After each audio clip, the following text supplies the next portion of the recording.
Today on Mr. Media, I'll talk to independent filmmaker David Spaltro. His new movie is the drama Things I Don't Understand. Stick around. No, seriously. Around was the name of Spaltro's first film. And if you're still here after the opening music, I'll explain.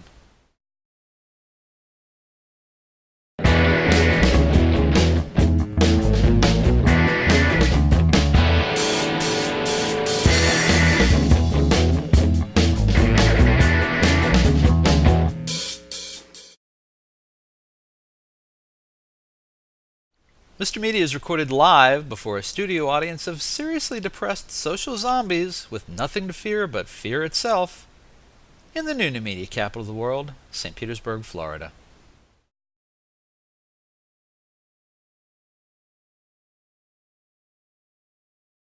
Filmmaker David Spaltro was one of my smartest finds of 2009. His first independent production, Around, was stitched together on dozens of credit cards and a peanut butter and jelly budget. It made for a great backstory and an even better film. Now, I was delighted to interview David on the show back then and couldn't be happier to welcome him back with a new film. Even better was the opportunity to see more of actress Molly Ryman, who co-starred in Around and is central to Things I Don't Understand. In the new drama, she plays a detached grad student who forms a cathartic bond with a terminally ill girl she's interviewing for her thesis.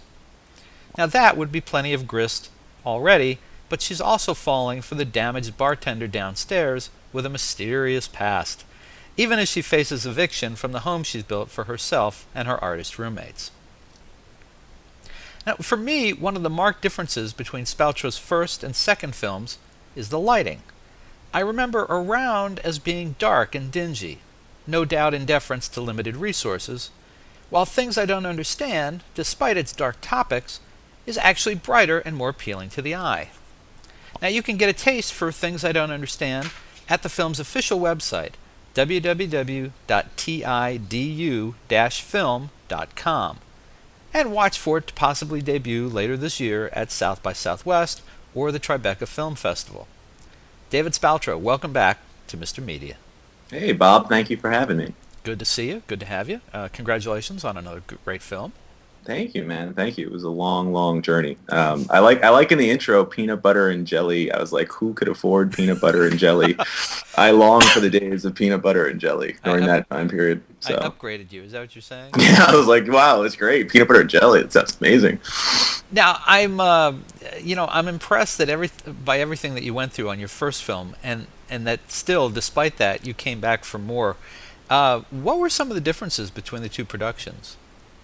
Well, first off, I didn't have any credit cards this time around. So, I think the first time it was sort of more of a kamikaze mission. When I first started Around, it really wasn't meant to be anything. I didn't even know if I could pull it off. It was just like, well, I'm young. I'm going to try and make this film and this story just to know that I could do it, or just to know that I tried. And then it became, we managed to pull it off 190 locations in 21 days, and just, and then it was this, and it came out, I thought, pretty well. And then, I really wanted that work to be seen, and for the people who were involved that helped make it happen, for them to, just for their work to be appreciated and seen. So then it became something else, and then we got a deal, and then it was like, all right, I want everyone to see this, and I want, so it just kept building upon itself. And with this one, I think I knew so much more, and where the story came from was different, and there were just all these different factors giving Molly a chance to do something different, and I knew more, and so I also wanted to push myself more, and at the same time we're working at like a very similar budget. So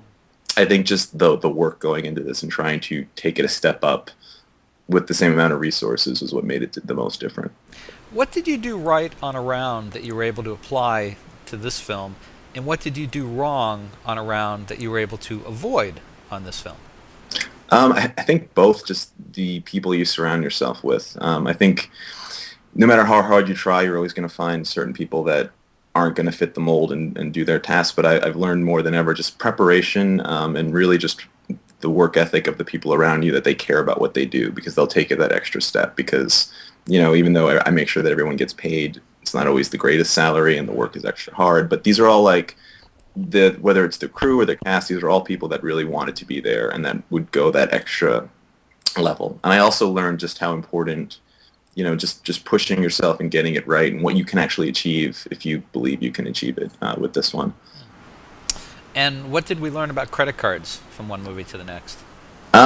They make really nice houses. If you have 40 of them, you can stack them really well. I have I knew a girl in fashion, and she took my cards and made them into a dress, a really fancy dress, because I can't use them anymore. So she cut them up, um, and that they will haunt you for many, many years if you're not careful. But I think that my firm belief is that at the end of the day, if you want to make a film, I can give people a warning about credit cards or about anything else, but you're going to go find your way to do it. So, you know. We had talked off air, and you were telling me a little bit about the hell you went through between the films, actually even having to go off of the grid because of all the credit problems. Can you talk a little bit about what went on? That's why it's off air, Bob. No, I'm just kidding. No, the story that I could never really tell for a while just because of legal ramifications is that when we were making around, my original plan, like I told you, was a kamikaze mission. And then the idea was, okay, it's like flipping a coin. I had a 6-month plan that if we finish this film, I'll juggle all this credit card debt. Within 6 months, the film will be finished. We'll either be in festivals or with sales agents and close to a deal, or it just doesn't work. And if it doesn't work, okay, I'm young, I'm stupid, I'll figure it out, I'll file for bankruptcy. Or if it works, great, then so imagine flipping a coin for heads or tails and it doesn't land on either, it just kind of lands right in the middle. So it worked, but the only way, by the time we got the film finished, because our first sound mixer had done an awful job and screwed it up and we found a new one, and this sales agent was really happy to work with us and get us a bunch of deals. I knew by the time we got all the paperwork in, they got the film out, like I just couldn't juggle the debt and I couldn't pay it off. So the only way to protect the film was I gave it away to my 2 producers. I signed it away for like $1, and then they had it. And so legally, they couldn't touch the film and they couldn't touch them. But what I did is transference fraud. So I also couldn't file for bankruptcy because they'd be like, well, all right, what did you spend all this money on? Okay, you don't own that anymore. So and so basically the only way is just to not exist for 2 years. So no social, no working on the books, no the whole thing. So then I did that and eventually found a way. By the time I was able to pay off creditors, they were so desperate that they cut me a really good deal, and I managed to be a person again with a credit history that looks like Dresden after the bomb. Oh, But to be nice about it. Yeah, it was a long, long journey. But at the same time, people be like, well, why would you do that? And I'm like, look, I made a movie on credit cards. I'm crazy. No, but the real reason is I just believed that this film had a chance. I wanted it to have a chance. Whether it did what it did, we ended up on PBS. People saw us on Netflix and Amazon, and it had its life, and now I get to do a second one. But before I knew any of that was a fact, I believe in giving things a chance. So I was like, all right, if I'm going to do this, I'm going to do this and give it a chance.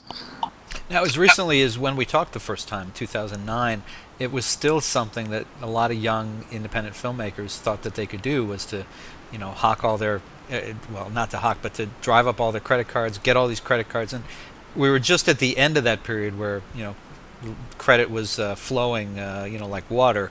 Absolutely. In retrospect, I think what I'm hearing from you is you're not encouraging people to go out and drive up their credit card debt to make a movie.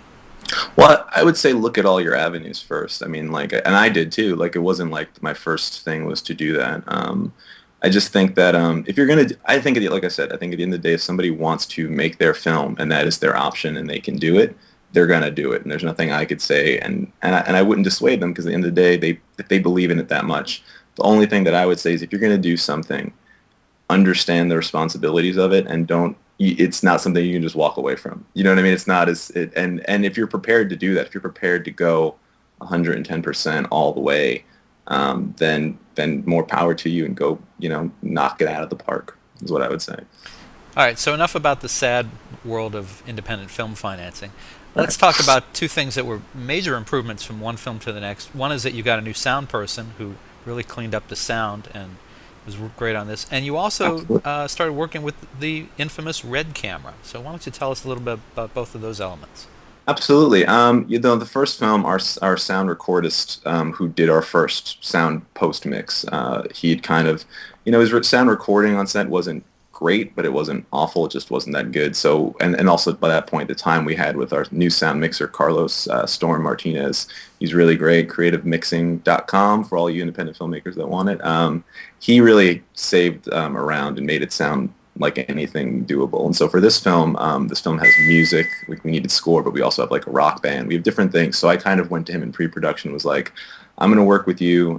So let's start planning this ahead of time. And so he really set a lot of stuff up, and we had a really good, two really good sound mixers on this film that, we were able to, we just planned it out a little bit better and they had a little bit more equipment. And for the red camera, we stepped it up. We had a really great DP, Gus Sachs, and his gaffer is this brilliant young kid, Andrew Hubbard, and we had a great production designer, Emmeline, and everybody just, I learned, I think, on around just how valuable it is to have that support of a really good team, but also making sure that they all work well together and mesh, and they all brought really great ideas, and then my job is sort of just to keep things consistent and put it all together. So how incredible is a red camera compared to what we would use years ago? Oh, we used an HVX, which was just a regular HD prosumer camcorder in 2007, with a really crappy adapter that ate light and didn't have a lot of lens opportunity. The red camera, is there's a whole bunch of high-end cameras that you can make stuff on, and the red camera, just the resolution alone, which was great because when we took it in for color at a Great Place Contact Post in New York, they were able to, you can just stretch the image and what you do with it without losing quality. So just what you can achieve visually is beyond the beyond. And then I mentioned lighting was so different. It seemed to me anyway from the first Absolutely. movie to the second. Even though this was in a lot of ways a darker topic, it was a brighter movie. Yes, yeah. Well, I think we were playing with this film just sort of the duality of like the different worlds that the character goes through, their home, the bar that they spend a lot of time in, and also the hospice where she's doing the interview, and playing with color patterns and light. And also, I think with this film, the DP that I had on this film was by far much better and had a lot more experience and brought a lot of great ideas to the table. And I felt more comfortable being a little bit more artistic and not just being like, all right, let's just make sure it's lit. This one was a lot more like, and then he had his gaffer too, was just with these schemes and like almost like painting the frames. Like it was just a better all around team. So you could play more rather than just, all right, how do we actually pull this off? And we had a better camera package and a little bit more to play with this time around too. All right. So that's all the good stuff for the independent filmmakers who tune in and want to see the movie. Now, for the people who wanted to learn about the movie, for the people who are actually interested in movies because they just want to go see a good movie, Sure. tell everybody a little bit about the plot behind Things I Don't Understand. Well, the plot mainly follows the main character, Violet, who's played by Molly Ryman from Around. She's former grad student. She was kind of always obsessed with death and the afterlife for personal reasons, and really burned herself out researching near-death experience, interviewing people to the point where she sort of attempted suicide. Maybe she says it's an experiment, or maybe just because it's a lie, because that's how she felt inside. We don't really know. And so the film is really about her afterlife after that, and how she's kind of gone into a world of detachment, and sort of she survived suicide but is not really alive or connected to the world and doesn't want to, because the idea is you're going to lose somebody on some level, whether they die or whether they leave you. So the only relationship she really has are her two pseudo-artist roommates in this rent-controlled loft they have in Brooklyn. And basically her entire world starts to unravel as the loft is threatened because they lose their lease and they have to figure out how to save it. She's forming these two cathartic relationships, one with a bartender who lives downstairs who's got his own kind of past, and then also her therapist that her father kind of coerces her to see to try to figure out what exactly is going on, pushes her to like take her thesis back up again. She starts interviewing this young girl who's dying in a hospice, and so these two relationships she forms kind of emotionally rehab her throughout the film, and so she has to start confronting all these things, and her roommates too, who have to grow up because they have to figure out how to save this place that's allowed them to kind of hide out from life. Now, what do you think you did right in life that Molly Ryman came back to join you for a second movie? I made a deal with the devil. There was a lot of bloodletting. No, I wrote it with Molly in mind a long time ago. I thought, I enjoyed working with her on Around, and she sort of, she got typecast a bit as the sweet, blonde girl Midwest next door, and I always saw that, there's definitely that sweet side of her, but I saw some other edges, and I knew she could stretch herself, and she had the right chance and the right piece, and I thought this was it. And so, and she was scared and hesitant, I think, to take it on at first. And so I kind of would bring it up every once in a while and pushed her towards it, and eventually she sort of fell in love with it and kind of overcame her fears and kind of went head on, dyed her hair, wore the clothes, put herself through hell to do it. And she really pulled it off. I think anybody that sees this, because I think there were a lot of people that doubted my decision for whatever reason, whether they couldn't see the vision of it. And I think what works for the character is that she is this very, I mean, she's an attractive girl, but she's got a really, really good heart and a really, really good quality about her, genuine, And I think you need to put something like that in that character, because you can get any actor to wear a leather jacket and, be a drunken whore. That's, a lot of them want to do that for some reason, like dirty. But she really brought, the humanity to this character that allows her to do these awful things or, be in these situations, and you care, you want to follow her, you feel for her. And I think that was the trick of using her. Now, there's another very interesting actress in this film that, and people who have memories that go back a little ways would be very surprised, I think, to see Lisa Icorn in this film. Probably best known for her role in Yanks opposite Richard Gere. And you have an interesting connection to her. Tell us a little about that. Oh, absolutely. I met Lisa 10 years ago. She was actually a teacher at the School of Visual Arts where I studied. She taught drama and directing for actors and working with actors. And, she just became a really good teacher and mentor and friend, and we stayed in touch over the years. And I actually, she's somebody, I mean, I have a lot of respect for her as an actor, and just, how much I learned about working with actors and story and what she brought to the whole of my development as an artist.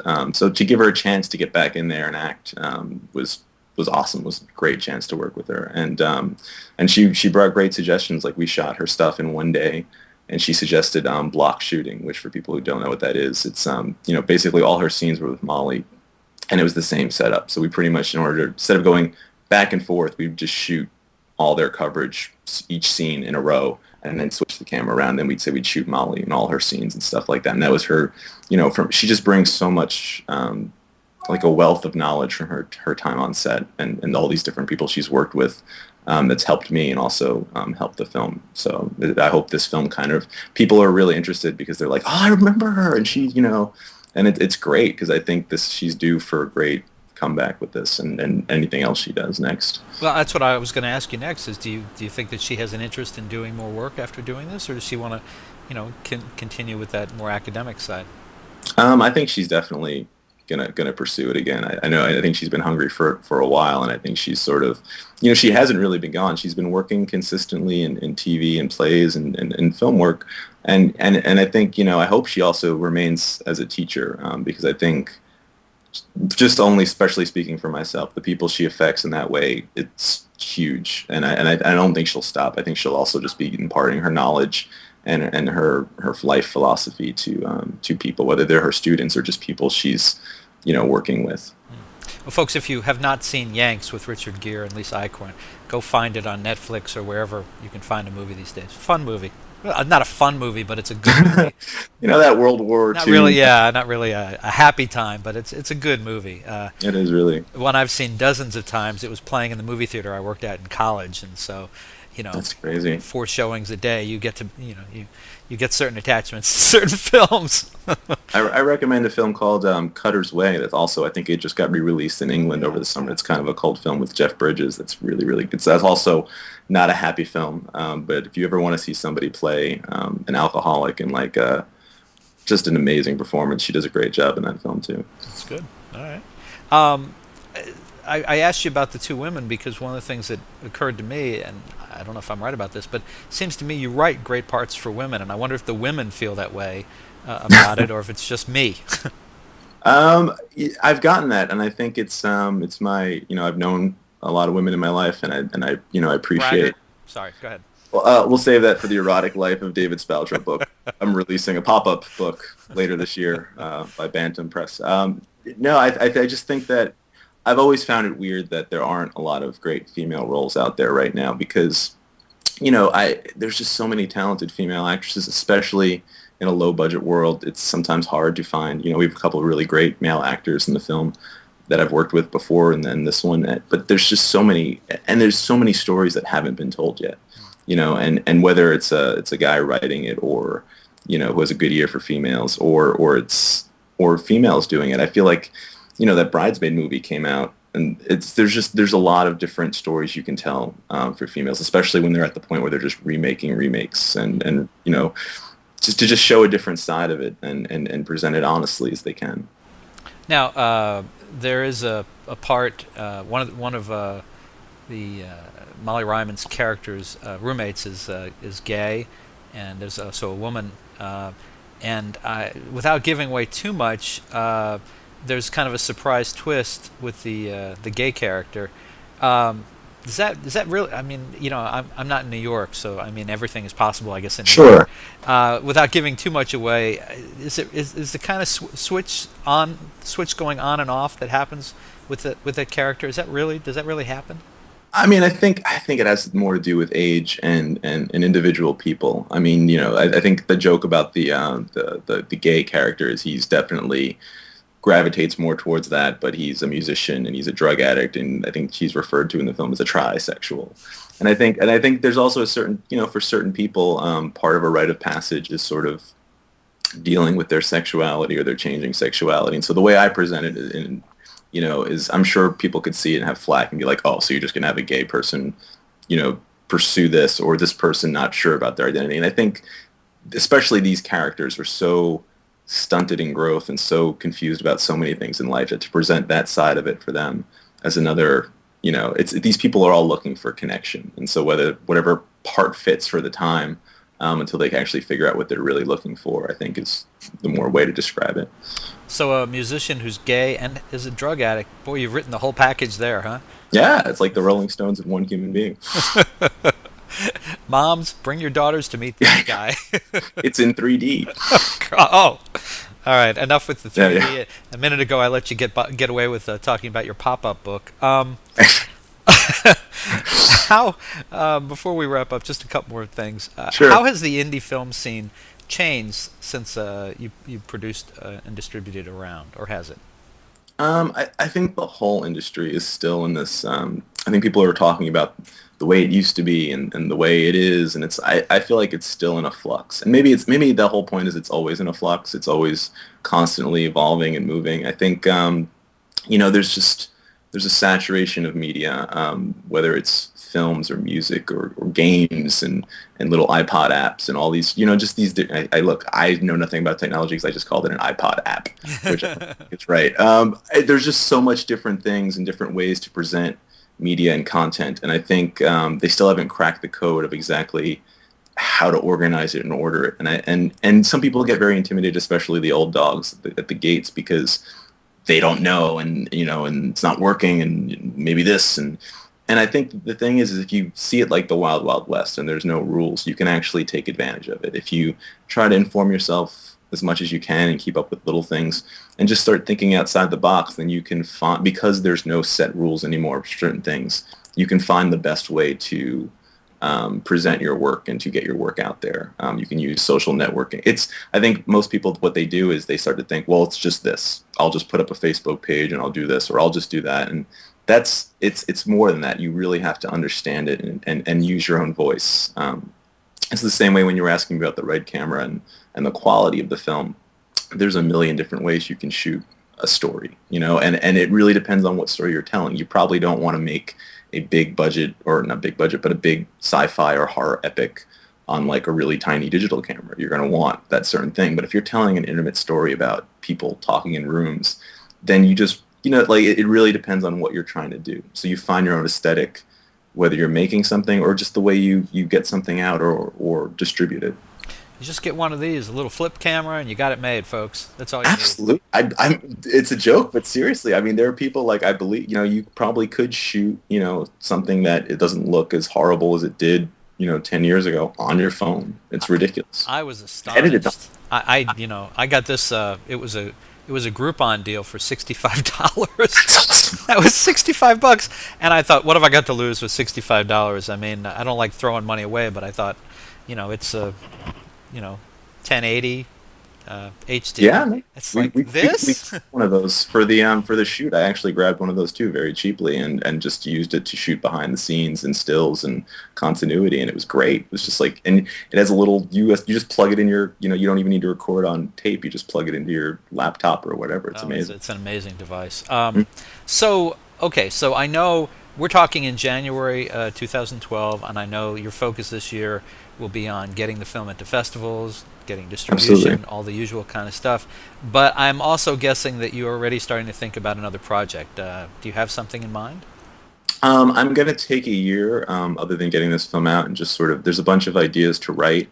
I'm going to be helping some friends produce their own stuff. Like I have a friend who's doing a web series called Caught in the Act that I'm trying to help him get off the ground, and an actor brought a script to me that they really want to do. So it's going to be a year because I couldn't direct something right away unless it was already paid for, taken care of, and I kind of just went in as a director for hire. There's also a book called Sex and Rockets about a scientist called Jack Parsons that I really want to try and adapt and pitch to the producer who has the rights. I think it's a great story that nobody knows about. It's kind of oddball. It's a period piece. It's about a guy with a double life. So I'm in. I'm hooked. So I'd love to do that too.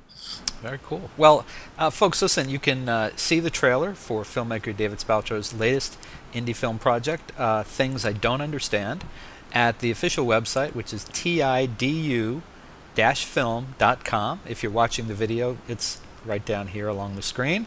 I'll repeat it again in case you've got us on audio. It's www.tidu-film, and that stands for Things I Don't Understand.com.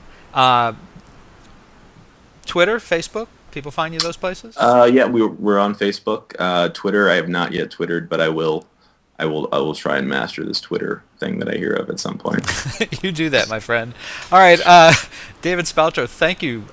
Congratulations again on a new film, and thank you so much for joining us on Mr. Media Oh, today.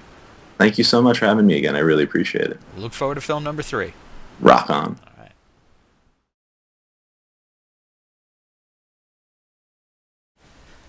For more original interviews, surf over to our main website, mrmedia.com, mrmedia.com. If you've enjoyed today's show, subscribe for free to Mr. Media via email, RSS, or iTunes, and you'll never miss a show.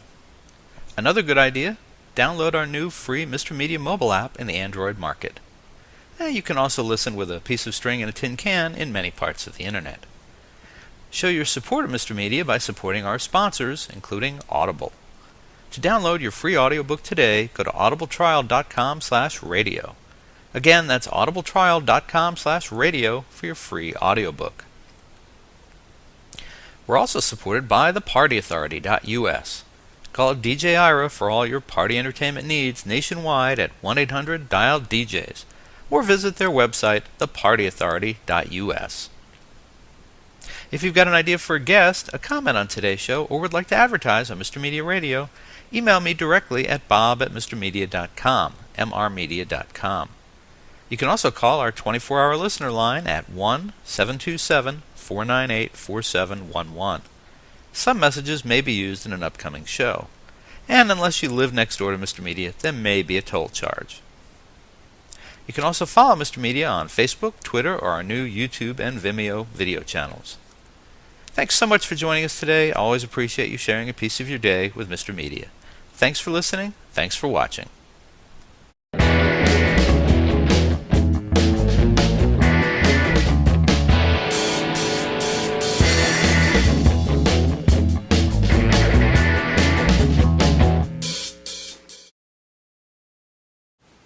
Hey everybody, this is Bob Andelman from Mr. Media.